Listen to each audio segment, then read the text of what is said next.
Morning friends, आज Indian polity का चौथा वीडियो डाला जा रहा है। आप लोग कोई भी कंपटीशन की तैयारी कर रहे हो, ये उसमें बहुत ही आपको सहायक होगा। आप लोग से अनुरोध है कि वीडियो अच्छा लगे इसको लाइक कीजिए, सब्सक्राइब कीजिए और शेयर कीजिए। आप किसी भी कंपटीशन को तैयारी कर रहे हैं उसमें बहुत ही लाभप्रद होगा, समझ रहे हैं। आज आपको इंडियन पॉलिटी का चौथा वीडियो डाल रहे हैं। आपसे अनुरोध है कि अच्छा लगे तो लाइक कीजिए और सब्सक्राइब अवश्य कीजिए। इंडियन पॉलिटी में हम लोग चल रहे थे, पिछले 3 वीडियो बता चुके हैं। चौथा वीडियो में आज अनुसूची चल रहा है 7, अनुसूची 7 चल रहा है। अनुसूची 7 में जो हम बता रहे थे वो बता रहे थे शक्ति का बंटवारा। शक्ति का बंटवारा क्या बता रहे थे? शक्ति का बंटवारा। किसके शक्ति का बंटवारा है? तो केंद्र का और राज्य का, ये दोनों के शक्ति के बंटवारे बता रहे थे। हम बता रहे थे कि केंद्र का जो शक्ति होता है उसको बोलते हैं संघ सूची। संघ सूची मतलब केंद्र के पास जितना भी शक्ति होता है, उस जितना भी विषय पर अपना बना सकता है कानून, उसको बोलते हैं संघ सूची। संघ सूची के अंतर्गत आता है 100 विषय। कितने आते हैं? 100 विषय। तो 100 विषय पर केंद्र अपना कानून बना सकता है, तो ये केंद्र के अंतर्गत होते हैं। जैसे आपका हवाई जहाज, रेलवे, बैंक, डाक टिकट, रुपया छापना, ये सब किसका अधिकार है? बैंक का, केंद्र का है। इस पर केंद्र ही अपना कोई नियम कानून बना सकता है, राज्य का इस पर कोई अधिकार नहीं है, समझ रहे हैं ना।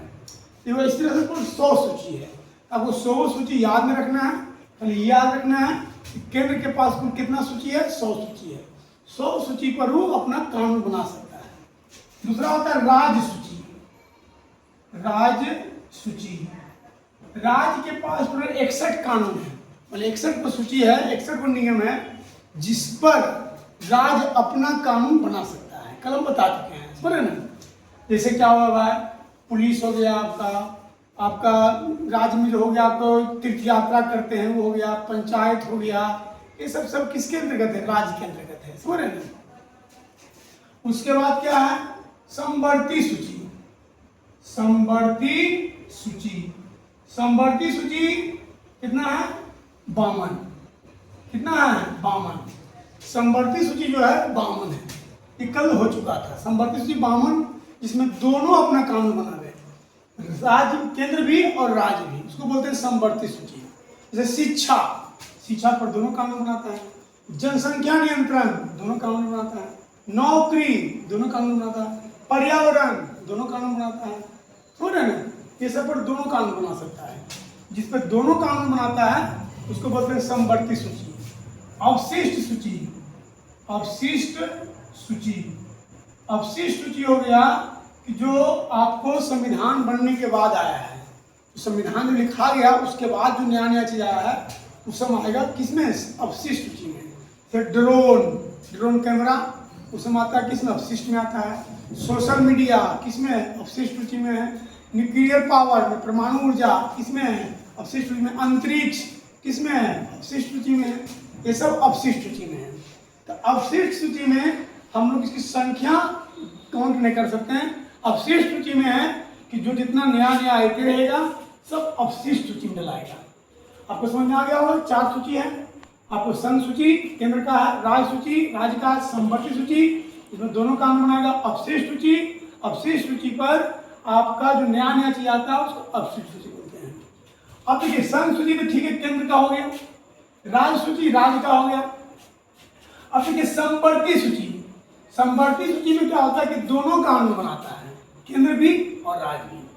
अब इसमें हम आपको बता चुके थे कि मान लीजिए कि दोनों कोई एक विषय है, एक विषय पर दोनों कानून बना दें।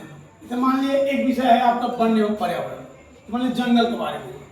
संघ सूची कह दे, राज्य कह दे, केंद्र कह दे कि बांस को काट दो, बांस को आप काट सकते हो, बांस को आप काट सकते हो। बांस एक लंबा घास होता है, उसको आप काट दो, पेड़ नहीं होता है, उसको काट दो, संघ सूची कर दिया। राज्य सूची का नहीं, बांस क्या उगे हुए पेड़ है, तो उसको नहीं काटो। लेकिन किसका बात माना जाएगा? संघ सूची का बात माना जाएगा, केंद्र का बात माना जाएगा। राज्य का बात मुंह में हो जाएगा, राज्य का बात नहीं माना जाएगा।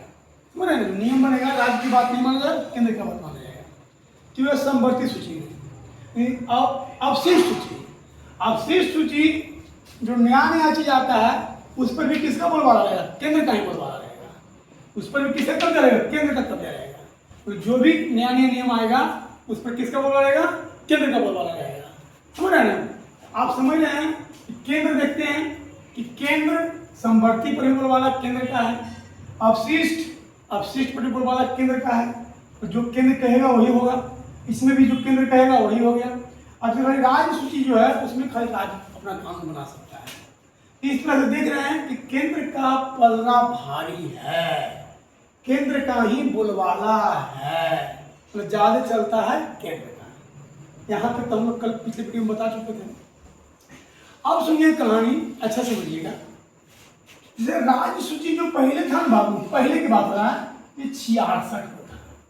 कितना था? 66। 1976 से पहले की बात हो रहा है, बोलो ना।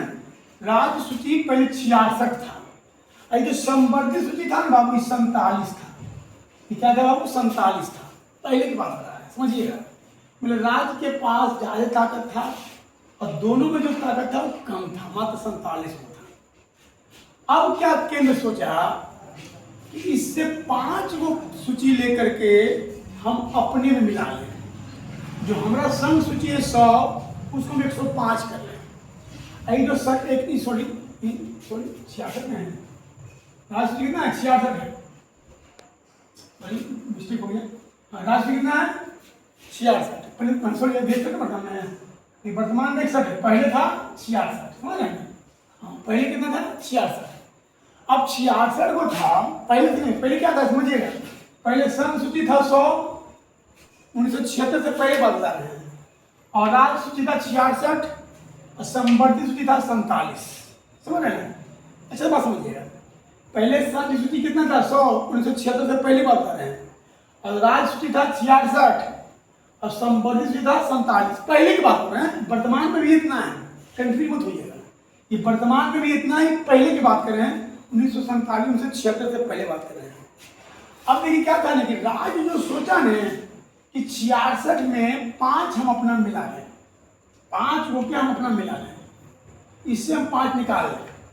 सुन रहे हैं? तो जो राज्य था उसको चिंता हो गया। राज्य कहा कि भाई पहले से भी हमारा पावर कम है, पहले से भी आपका ज़्यादा पावर है, मतलब आपका सूची 100 वो ज़्यादा है, आप समवर्ती पर भी आप ही हावी हैं, अवशिष्ट पर भी आप ही हावी हैं, हमारे पास मात्र 66 को सूची है, उसमें भी आप कह रहे हैं 5 हम ही ले लेंगे, हमको तो हम कमजोर कर दीजिएगा। तो राज्य क्या करने लगा? हल्ला करने लगा। जब राज्य हल्ला करने लगा तो केंद्र कहा चलो ठीक है भाई, हम अपने में ले सकते हैं, हम समवर्ती में डाल देते हैं। हम क्या करते हैं? 5 सूची को समवर्ती में डाल देते हैं, और आपका 5 को जो है समवर्ती में डालते हैं, क्योंकि 5 जरूरी है, इसमें हमारा भी इंटरफेयर रहना चाहिए, और हमारा आप अपने पास रखे हुए हैं तो हम इसमें कोई इंटरफेयर नहीं कर सकते हैं। इसलिए कहा कि ठीक है चलिए, आपका भी पावर रहेगा, हमारा भी पावर रहेगा, इसलिए 5 को आप इसमें डालिए, समवर्ती में डालिए अपना 5 को। तो क्या किया गया ना कि राज्य सूची से 5 को घटाया गया, 66 में से 5 गया, बच गया 61, और 47 था पहला, 47 पहले था समवर्ती सूची में, इसमें 5 को डाला गया, तो टोटल हो गया समवर्ती सूची 52 और राज्य सूची 61। समझ रहे हैं? तो 5 को इसमें डाला गया, समवर्ती में क्या किया? डाला गया। किसे निकाल करके? राज्य सूची से निकाल करके 5 को किस में डाला गया? समवर्ती में डाला गया। समझ रहे हैं? अब देखिए कब हुआ भाई ये घटना, कब घटा, कब ऐसा हुआ कि राज्य सूची से 5 को निकाला गया और समवर्ती सूची में डाला गया? तो ये हो गया 42वां संविधान संशोधन। याद रखिएगा कब हुआ था? 42वां संविधान संशोधन। क्या? 42वां संविधान संशोधन। ये कब हुआ था बाबू? 42वां संविधान संशोधन। कहते हो ना 42वां संविधान संशोधन। 42वां संविधान संशोधन 1976 में कब हुआ था? 42वां संविधान संशोधन 1976 में 42वां संविधान संशोधन में राज्य सूची से 5 विषय निकाल करके समवर्ती में डाल दिया गया। पहले था समवर्ती में 47, अब हो गया 52। ये बहुत इंपॉर्टेंट क्वेश्चन है कि राज्य सूची से 5 को निकाल करके समवर्ती में कब डाला गया। तो आप बोलिएगा कि 42वां संविधान संशोधन में ये डाला गया था। 42वां संविधान संशोधन कब हुआ था? 1976 में हुआ था। समझ रहे हैं? अब देखिए, यदि इसी क्वेश्चन को टफ करना होगा, ये जो क्वेश्चन आपको पूछा गया कि 42वां, आप जान गए कि 42वां संविधान संशोधन में 5 विषय राज्य सूची से निकाल करके समवर्ती सूची में डाला गया।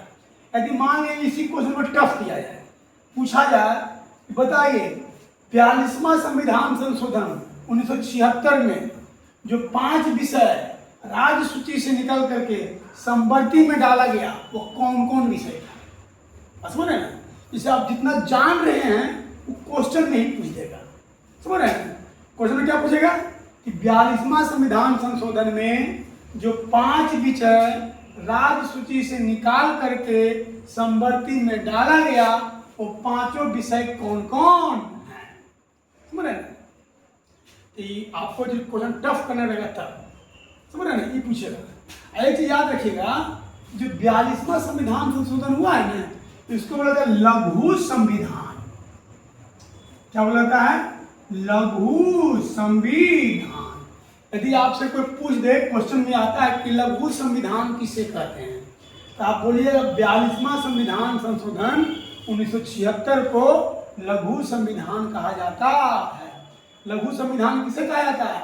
42वां संविधान संशोधन, उनको जो 42वां संविधान संशोधन 1976 में हुआ उसको लघु संविधान कहा जाता है। अब सोचिए लघु संविधान को क्यों कहा जाता है? क्योंकि 42वां जब संविधान संशोधन हुआ था ना, तो बहुत संशोधन हुआ था। समझ रहे ना? बहुत संशोधन। जैसे मान लीजिए अब वो किताब है, तो किताब है, ये वो किताब में एक आध पेज आप डाल दीजिएगा, कोई बात नहीं, एक आध पेज कहलाएगा, बच्चों पेज लाया, 2 पेज डालिएगा तो भी पेज कहलाएगा। अब वो किताब में 40-50 पन्ना जोड़ दीजिएगा। क्या जोड़ दीजिएगा? 40-50 पन्ना, तो क्या वो पेज में गिन जाएगा? तो आधा वो कितने में जोड़ दिया जी। समझ रहे हैं? तो इस प्रकार से क्या हो गया, वो 42वां संविधान संशोधन जो है उसको लघु संविधान संशोधन कहते हैं। इसलिए कहते हैं क्योंकि 42वां संविधान संशोधन में बहुत सारा संशोधन किया गया था, मतलब उसमें बहुत सारा चीज जोड़ा गया। समझ रहे हैं? इसमें से एक चीज ये भी हुआ कि राज्य सूची से 5 को निकाल करके समवर्ती में डाला गया। समझ रहे हैं? अब देखिए, हम आपको बताने के लिए जा रहे हैं कि जो 5 सूची निकाला समवर्ती से, किससे? 5 सूची जो निकाला राज्य सूची से और जो समवर्ती में डाला वो 5 सूची कौन कौन है, इसके बारे में जानिए। समझ रहे हैं? जो 5 सूची निकाला गया राज्य सूची से और समवर्ती में डाला गया वो कौन कौन था? पहला शिक्षा। पहला क्या था? शिक्षा। समझ रहे हैं? पहला क्या था? शिक्षा। पहले शिक्षा किसमें था? राज्य सूची था। मतलब शिक्षा संबंध कब के? 1976 से पहले शिक्षा पर कानून सिर्फ राज्य बना सकता था। अब क्या हो गया? इस समवर्ती में चला गया। अब इस पर कौन कौन कानून बनाएगा? केंद्र भी बना देगा और राज्य भी बना देगा। पहला कौन सी हुआ? शिक्षा। समझ रहे हैं? दूसरा है जनसंख्या नियंत्रण। जनसंख्या नियंत्रण मतलब परिवार नियोजन। जनसंख्या नियंत्रण, नियंत्रण, जनसंख्या नियंत्रण, परिवार नियोजन, मतलब हम दो हमारे एक, ये हमारे दो जो भी है, जैसे हम दो हमारे दो है, अच्छा होता है हम दो हमारे एक। समझ रहे हैं? जनसंख्या नियंत्रण। जनसंख्या नियंत्रण पर कानून बनाया कौन? पहले किसमें था? राज्य सूची में था। पहले इस पर कानून क्या बना सकता था? खाली राज्य बना सकता था। लेकिन अब इसको किस में डाला गया? समवर्ती में डाला चला गया। समवर्ती में डालने से क्या हो गया कि इस पर केंद्र भी कानून बना सकता है और राज्य बना सकता है। समझ रहे हैं? तीसरा है माप तौल। क्या है? माप तौल। माप तोल मतलब बटखारा, कौन जी? बटखारा, तराजू तोलने वाला बटखारा। पहले बटखारा का चेक कौन करता था? सिर्फ राज्य करता था। अब बटखारा का चेक कौन कौन करेगा? राज्य भी करेगा और केंद्र भी करेगा, दोनों करेगा। समझ रहे हैं? माप तौल। चौथा क्या हो गया? वन एवं वन्य जीव अभयारण्य। वन एवं वन्य जीव अभयारण्य। क्या अभयारण्य? मतलब पहले वन के बारे में या वन में कोई पशु है उसके बारे में कौन नियम कानून बना सकता था? राज्य। पहले 1976 से पहले बात बोल रहे हैं। लेकिन जब 42वां संशोधन हुआ तो अब इस पर कानून केंद्र भी बना सकता है और राज्य बना सकता है। अब संवर्ती में चला गया। पचमा, न्याय प्रशासन। न्याय प्रशासन। न्याय प्रशासन समझते हैं ना? न्याय मतलब कोर्ट, प्रशासन मतलब पुलिस। समझ रहे हैं? न्याय प्रशासन मतलब पुलिस और कोर्ट। मतलब न्याय करना किसका काम है? कोर्ट का काम है। और प्रशासन कौन बना रखेगा? पुलिस बना रखेगा। न्याय प्रशासन में कोर्ट और पुलिस, ये सब पर कानून पहले कौन बनाता था? सिर्फ राज्य के पावर था। अब किस में चला गया? संवर्ती में चला गया। इस पर राज्य भी नियम बनाएगा और केंद्र भी नियम बनाएगा। समझ रहे ना? इस बात को अच्छा से याद रखिएगा। 42वां संविधान संशोधन 1976 में 5 गो सूची राज्य सूची से निकाल करके संवर्ती में डाला गया। वो 5 कौन कौन है? पहला है शिक्षा, दूसरा है जनसंख्या नियंत्रण, तीसरा है मापतौल, चौथा वन एवं वन्य जीव अभ्यारण्य। वन एवं वन्य जीव अभ्यारण्य इसका मतलब क्या हुआ? कि वन का आपको सुरक्षा करना होगा, जो वन में जो जानवर रहते हैं उसकी सुरक्षा करना होगा। इस पर नियम कानून कौन बनावेगा? दोनों बनावेगा, केंद्र भी और राज्य भी। और 5वां न्याय प्रशासन। तो याद हो गया होगा? फिर तो बोलिए 5 विषय जो राज्य सूची से निकालकर संवर्ती सूची में डाला गया 42वां संविधान संशोधन 1976 में। वो कौन कौन विषय थे? पहले था शिक्षा, दूसरा था जनसंख्या नियंत्रण, तीसरा था मापतौल, चौथा था वन एवं वन्य जीव अभ्यारण्य, 5वां है न्याय प्रशासन। चलिए हो गया। चलिए हम 7वां अनुसूची खत्म कर दिए। 8वां है भाषा। भाषा में तो जानते हैं 22 भाषा है। 9वां क्या है भाई? भूमि। भूमि के बारे में था, जब बता चकबंदी बता दिए हैं, वो भी हो गया। 10वां में क्या था? दल बदल। दल बदल बता ही दिए हैं। 11वां में क्या था? 11वां में था बाबू पंचायत। पंचायत बता ही दिए हैं कि गांव के विकास करने के लिए पंचायत की आवश्यकता होता है। अब 12वां में क्या था? नगर पालिका। शहर के विकास करने नगर पालिका की आवश्यकता होता है। इस तरह से हम 12वां अनुसूची आप लोग को खत्म कर दिए। ठीक है, चलिए अब हम चालू करेंगे संविधान का भाग। क्या चालू करेंगे? संविधान का भाग। आपको बता चुके हैं बाबू कि संविधान में टोटल कितने भाग हैं? संविधान में टोटल 22 भाग हैं। कितने भाग हैं? 22 भाग हैं। अनुच्छेद कितना है? अनुच्छेद 395 है। अनुसूची कितना है? अनुसूची 12 है। तो 12 अनुसूची क्लियर हो गया। अब हमको भाग की ओर चलना है और अनुच्छेद के बारे में चलना है। चलिए भाग को चालू करने के पहले कि भाग क्योंकि लंबा टॉपिक हो जाएगा, समझ रहे ना? तो भाग चालू करने के पहले हम कुछ बताते हैं तो समझिएगा। जी देखिए, जब भारत देश आजाद हुआ था, तब क्या हुआ था? भारत देश आजाद हुआ था तो क्या हुआ था ना कि अंग्रेज जो है भारत को तहस नहस करके चला गया था। मतलब ऐसा स्थिति पर लाके खड़ा कर दिया था कि आदमी को सोचना मजबूर हो रहा था कि उसको कैसे हम बसावें, इसको हम कैसे बसावें। जैसे मान लिया आपका कोई घर है, घर से कोई किराएदार फ्लैट खाली कर दिया, मकान खाली किया और मकान को तहस नहस करके चल गया है, आपको तो परेशानी होगा। फिर जब देखिएगा तब अस्त व्यस्त नजर आएगा। तो पहले काम क्या करना? आपको ठीक करना पड़ेगा। सब चीज ठीक करेंगे, व्यवस्थित करेंगे। नल टूटल है, मतलब यहाँ छेद है, उन्हें मकान छज्जा पानी निकल रहा है, तो सब चीज को पहले ठीक करेंगे। ठीक करने के बाद उसमें आदमी बसेगा। उसी प्रकार से है कि जब भारत देश आजाद हुआ, अंग्रेज जो थे इसको पूरे तहस नहस करके चले गए। अब जो यहाँ देश आज़ाद करने के बाद जो जो भी नेता थे उसको अब लग रहा था कि भारत देश को कैसे बसाया जाए, किया जाए। सुनिए, जब भारत देश आज़ाद हुआ ना, इसमें टोटल 552 देशी रियासत था। क्या था? जैसे कहानी सुन लीजिए, 552 देशी रियासत था। मतलब 552 जो छोटा मोटा राजा थे। जब अभी राजस्थान एक राज है, वहाँ पर 4-5 राजा थे, समझ रहे हैं। अब मध्य प्रदेश में वहाँ भी 4-5 राजा थे। मतलब इस तरह से कुल मिलाकर के छोटा बड़ा 552 राजा थे पूरे भारत में, समझ रहे हैं। अभी बात समझ आ रहा है कि अभी जैसे मान लीजिए आपका 28 राज इतना है, और इस तरह से पहले 552 वो था। क्या वो था? 552, मतलब 552 छोटा मोटा देशी रियासत था। अब क्या हो गया कि अब 552 देश अलग अलग था। रियासत में 552 देश मानिए उसको, छोटा मोटा देश था। 552 देश को एक देश में मिलाना था, किंतु एक देश में मिलाने का जो जिम्मा दिया गया कि भाई 552 को आप एक देश में मिलाइए, कि जिम्मा दिया गया सरदार वल्लभ भाई पटेल को। क्या दिया गया? सरदार वल्लभ भाई पटेल को। और किसको दिया गया? वीपी मेनन को। किसको दिया गया? वीपी मेनन को। और अंग्रेज के अंतिम वायसराय उस वक्त थे लॉर्ड बेटन।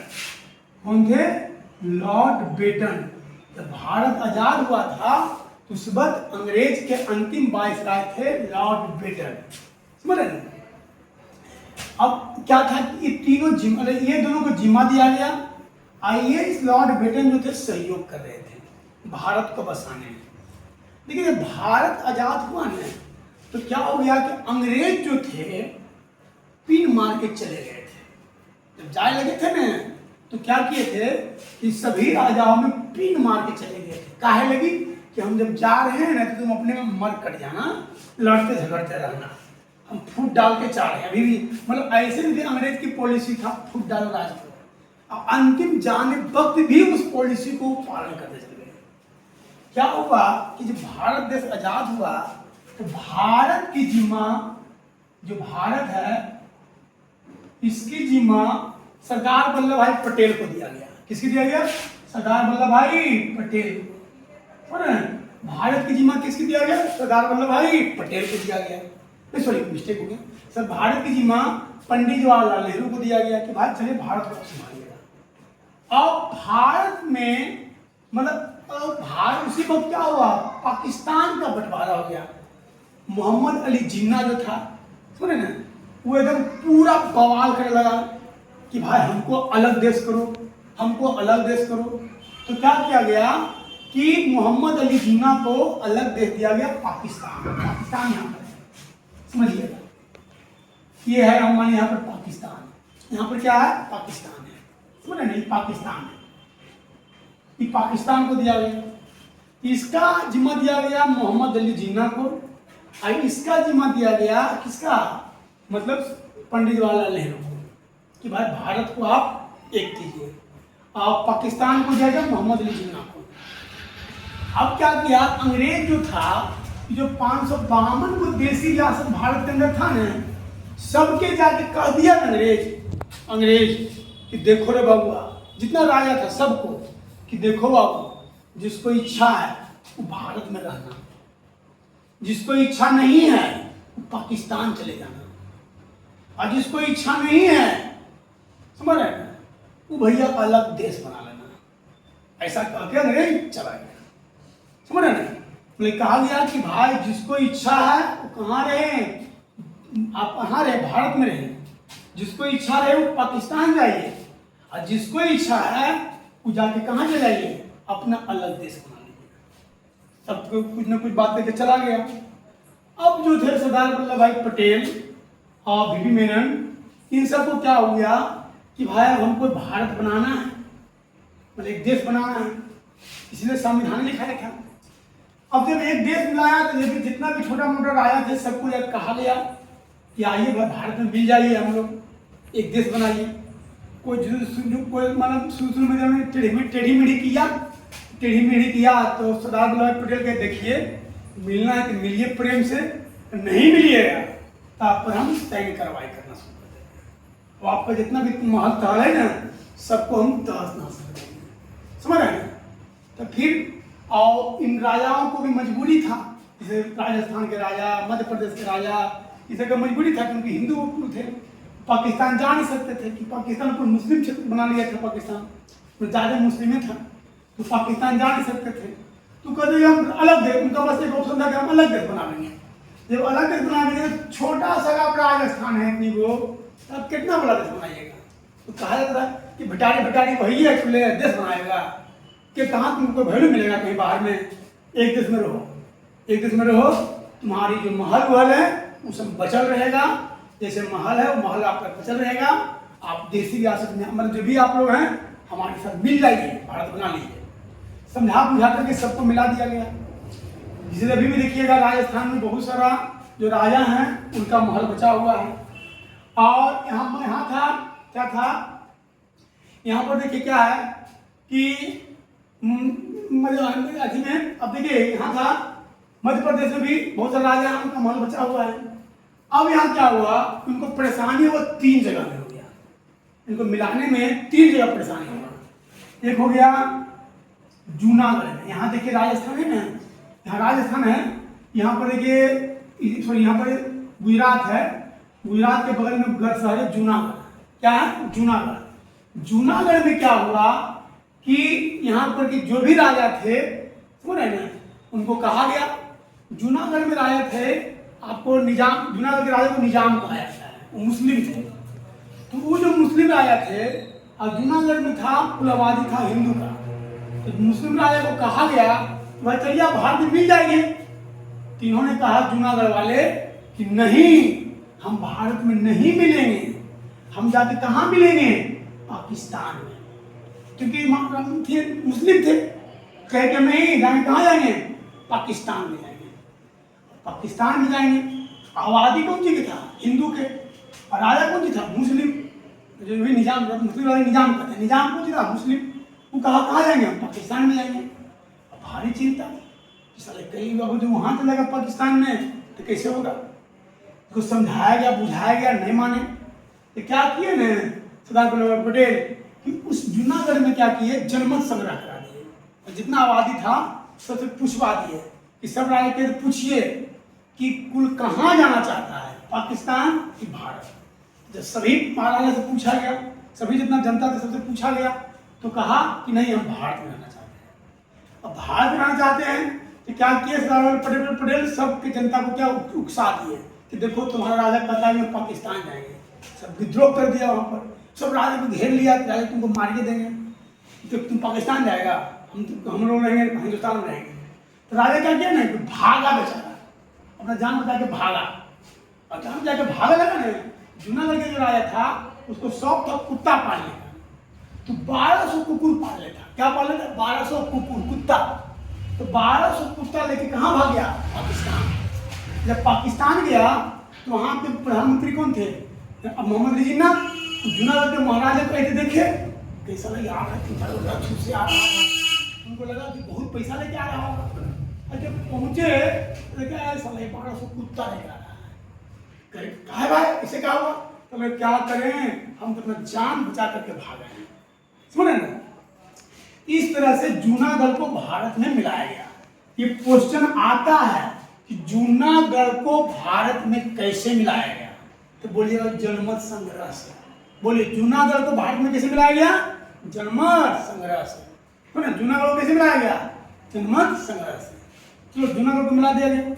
अब यहाँ पर था हैदराबाद, जो अभी तेलंगाना राज्य है। यहाँ पर क्या था, हैदराबाद तेलंगाना राज्य था। यहाँ भी था, नथिये थे, राजा मुस्लिम थे। यहाँ एक परेशानी था कि राजा भी मुस्लिम, आबादी भी मुस्लिम, समझ रहे ना। और हैदराबाद के जो निजाम था, निजाम जो राजा, हैदराबाद में निजाम था बहुत पैसा वाला था, कि बहुत इसके पास पैसा था। अब आए सरदार वल्लभ भाई पटेल इसको कहे कि चलो आए आओ भारत में मिल जाओ। ये कहे नहीं, मैं भी पाकिस्तान जाऊँगा, मैं भी यहाँ हिंदुस्तान में रहूँगा। भारी परेशानी इनको हो गया।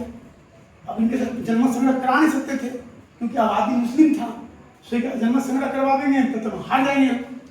तो क्या काम किए ना, किसी को तुमको सैन्य कार्रवाई करेंगे, तो कहा सैन्य कार्रवाई कीजिएगा हम पर, सैन्य कार्रवाई कीजिएगा। कि क्या काम किया, पूरा इंटरनेशनल में जो है ना सबको चिट्ठी लिखना शुरू किया कि भाई हम पर क्या कर रहा है, भारत दबाव डाल रहा है। जबकि अंग्रेज क्या हो गया था कि आप जो है अपने स्वेच्छा से या तो भारत में रह सकते हैं या तो पाकिस्तान में रह सकते हैं या अलग देश बना सकते हैं। जिनको भारी परेशानी है सरदार पटेल को, अब क्या करें भाई। अगर सैन्य कार्रवाई करते थे, इंटरनेशनल पर दबाव बांधना था। अब क्या काम किए, जितना सेना था सबको के पुलिस के ड्रेस पहनो, पुलिस के ड्रेस पहनो। पुलिस किसके अंतर्गत आता है, राष्ट्रीय के अंतर्गत आता है, राज्य का पावर आता है। अब के पुलिस का ड्रेस पहनो और जाके अंदर तबाही मचाओ, जाके अंदर तबाही मचाया और पूरे राजा को घेर लिया। अब ऐसा राजा की स्थिति आ गया क्या, तो उसको उनको गोली मार दिया जाता, मतलब या तो उनको कहा गया कि मतलब राजा के पास दुनिया ऑप्शन रहा, क्या तो कि गोली मार दिया जाएगा या भारत में मिल जाएगा। इस तरह से दबाव बना करके हैदराबाद के निजाम को भारत में मिलाया गया। यदि आप सबको पूछेगा कि हैदराबाद को भारत में कैसे मिलाया गया, तो आप बोलिएगा ऑपरेशन पोलो से। किसी से मिलाया गया, ऑपरेशन पोलो से।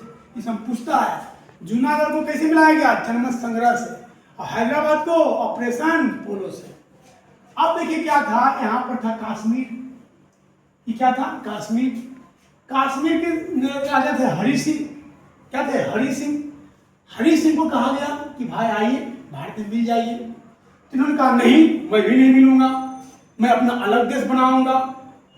हरि सिंह ने समझाया कि हरि सिंह काहे पर आप बकलोल कर रहे हैं, अरे आप आके भारत में मिल जाइए। मिल तैयार हो गए। वो कहे नहीं, मैं भारत में नहीं मिलूंगा, मैं अलग देश बनाऊंगा, मैं यहाँ पर्यटक लाऊंगा, मैं पर्यटक लाऊंगा, मैं यहाँ सेब बेचूंगा। कितना समझाया सर पटेल, नहीं समझ में आया उनको। अब क्या हुआ, कहे हरि सिंह को कि तुमको हम ऑपरेशन अति करेंगे, सेना कार्रवाई करेंगे। कि कहा हरि सिंह तुमको सेना कार्रवाई करेगा, तुम्हारा अपना सेना है, वो तो अंग्रेज का सेना है। सुने ना, अब जब भारत जब आजाद हुआ था तो उसको जो भारत का सेनापति था अंग्रेज का था, उनका नाम था ब्रिगेडियर, उनका नाम था मेजर मेजर उस्मान था। क्या नाम था, मेजर उस्मान था। उनका नाम था मेजर उस्मान, सेनापति का नाम था मेजर क्या था, उस्मान। उनको क्या कहा कि आपका सेनापति तो है नहीं, सेनापति किसका है, अंग्रेज का है, हम पर कैसे कार्रवाई कर सकते हैं। अंग्रेज ही कहा है कि आपको अलग देश बनाना है तो अलग देश बनाइए, नहीं तो भारत बनाना है तो भारत में रहिए, नहीं तो पाकिस्तान में रहिए। सरदार पटेल क्या करेगा, चुपचाप आकर बैठ गए। इधर क्या क्या जो था, यहाँ पर मोहम्मद अली जिन्ना वो क्या काम किया, अपना सेनापति कहा कि जाओ भारत में कब्जा करो। ये कहा उसका भी सेनापति था, उसकी अंग्रेज का था। वो कहा भारत पर कैसे कब्जा करें, भारत जम्मू कश्मीर पर कैसे कब्जा करें, जम्मू कश्मीर आपका राज है, वो भी मना कर दिया। इधर भी मना हो गया, उधर भी मना हो गया। और यहाँ के राजा बकलोल हरि सिंह वो कहीं नहीं, हम किसी में नहीं मिलेंगे, हम अलग देश बना लेंगे। अब यहाँ क्या किया, जो ये था यहाँ जो मोहम्मद अली जिन्ना थे, वो क्या काम किए, अपने सेना को मतलब चलो सेना को तो हम नहीं भेज सकते हैं वहाँ आपत्ति करने के लिए। अब क्या आतंकवादी लोग को जो खतरनाक कबीलियत आतंकवाद, कबीलियत आतंकवादी कहा जाता था उन लोग को, कबीलियत, उस सबको क्या किया, तैयार किया, उसको हथियार दिए, अगर जाओ तुम जम्मू कश्मीर पर हमला बोलो और उसको मिला करके अपने कब्जा में कर लो। इन लोग क्या किया, जो भी आतंकवादी था सब जम्मू कश्मीर पर हमला किया। जम्मू कश्मीर पर हमला किया, ताबड़तोड़ हमला किया। ऐसा हमला किया ना कि सबको मार काट करके, जितना लेडीज थी, लड़की थी, युद्ध में मतलब जो भी लेडीज लड़की पकड़ाती थी उसको बलात्कार कर देता था, तो तबाही मचा दिया जम्मू कश्मीर में। ये बात को पता चला हरि सिंह को कि भाई जम्मू कश्मीर में परेशानी हो रहा है। हरि सिंह दौड़ आए दिल्ली, आके इसको बोले पंडित नेहरू को कि भाई हमको बचा दीजिए, हमारे यहाँ बहुत परेशानी चल रहा है। तो कहे नेहरू जी कहे कि ठीक है, हम आपको क्या करेंगे, बचा देते हैं। तो वहाँ पर क्या थे, ब्रिगेडियर उस्मानी थे, ब्रिगेडियर उस्मानी, उनको कहा गया जाइए, जाके जम्मू कश्मीर में जाकर के इसको सबको तबाही बचाव कीजिए हरि सिंह के। जब ब्रिगेडियर उस्मानी जाने लगे तो वहाँ पर सरदार वल्लभ पटेल थे, कहा आप भेज रहे हैं जी सेना को? हाँ, आपका राज्य पहले मिला है, कश्मीर आपको भारत में मिला है, नहीं मिला है, आप कैसे हमला कर दिए? अब इसको बचवा दीजिएगा, अब कल होकर कहिएगा कि भारत में मिलो, तो भी नहीं मिलेगा। तो हरि सिंह को देखो, पहले तुम भारत में मिलो, तो तुम पर हम सेना भेजेंगे। हरि सिंह जब तुरंत मिल गए, समझ रहे ना, तो मान लीजिए हम विलय करते हैं, तुरंत लिख दिए कि हम कश्मीर को, जम्मू कश्मीर को भारत में विलय करते हैं। इतना जब बोले, पंडित वाले ने वहाँ सेना भेजे, और जब सेना भेजे तो वहाँ पर ब्रिगेडियर उस्मानी थे, जा करके क्या किए, पूरा मार धार किए, समझ रहे ना। तो जो वो नौशेरा जगह था, यहाँ पे नौशेरा पर पूरा आतंकवादी पूरा ढेर लगा था, उसकी आवाज तो कुल को मार पीट के भागे ले जा रहे हैं ब्रिगेडियर उस्मानी, समझ रहे हैं। मतलब जम्मू कश्मीर यहाँ तक पहुँचा दिए, और जब यहाँ तक पहुँचा दिए तो उसी वक्त क्या हो गया कि ब्रिगेडियर उस्मानी को एक मतलब तोप का गोला किसी तरह से रिटर्न होकर के उनको आकर लग गया, सुन रहे ना, और वहाँ पर बेचारा शहीद हो गए। जब ब्रिगेडियर उस्मानी जब शहीद हो गए तो क्या काम किया गया कि वहाँ पर युद्ध छोड़ दिया गया। जब युद्ध छोड़ दिया गया तो क्या हो गया कि यहाँ पर आतंकवादी को हटा ढकेल यहाँ तक पहुँचाया गया, और यहाँ पर पहुँचाने के बाद क्या हो गया, छोड़ दिया गया। और जब यहाँ पर छोड़ दिया गया, यही भाग भी कहलाता है पीओके, कहलाता है पीओके, मतलब यही यहाँ तक में पाकिस्तान कब्जा किए हुए हैं कि कश्मीर के 30 भाग को कौन कब्जा किए हुए हैं, पाकिस्तान। यहाँ पर चाहते पंडित जवाहरलाल नेहरू कि फिर युद्ध करवा करके उसको तो दे सकते थे, लेकिन पंडित जवाहरलाल नेहरू क्या किया, यहाँ पर गलती कर दिए। वो थे वकील, और वकील थे वो जा करके अपना केस चल गए, इंटरनेशनल कोर्ट में चल गए। लड़ाई झगड़ा नहीं करेंगे, हम इंटरनेशनल कोर्ट में जाते हैं और हम जाकर कहेंगे कि भाई हमारा जगह है, इसको हमको वापस कीजिए। और कोर्ट के बारे में जानते करते हैं कितना मामला लटक जाता है, उसी तरह भी लटकल है। पीओके जो है कश्मीर में 33 विभाग जो है पीओके बन गया, 33 विभाग में क्या होगा, पाकिस्तान कब्जा कर लिया है। ये हरि सिंह के बकलोले के चलते इतना विभाग पर कौन कर दिया गया, पाकिस्तान कब्जा कर लिया, जिस पर कि अभी तक भी पाकिस्तान का कब्जा है, समझ रहे हैं। इस तरह से 3 प्रदेश को मिलाने में परेशानी हुआ, 3 राज्य को मिलाने में परेशानी हुआ। पहला हुआ जूनागढ़, दूसरा हुआ हैदराबाद, तीसरा हुआ जम्मू कश्मीर। हैदराबाद पहले तीनों बात याद रखिएगा। जूनागढ़ को कैसे मिलाया गया, जनमत संग्रह से। हैदराबाद को कैसे मिलाया गया, ऑपरेशन पोलो से। और जम्मू कश्मीर को कैसे मिलाया गया, विलय करके। कैसे करके मिलाया, विलय करके। ये तीनों क्वेश्चन आता है कि हैदराबाद को कैसे मिलाया गया, ऑपरेशन पोलो। जूनागढ़ को कैसे मिलाया गया, तो आपको जनमत संग्रह करके। और जम्मू कश्मीर को कैसे मिलाया गया, तो विलय करके। धन्यवाद। वीडियो अच्छा लगे तो लाइक कीजिए, सब्सक्राइब कीजिए।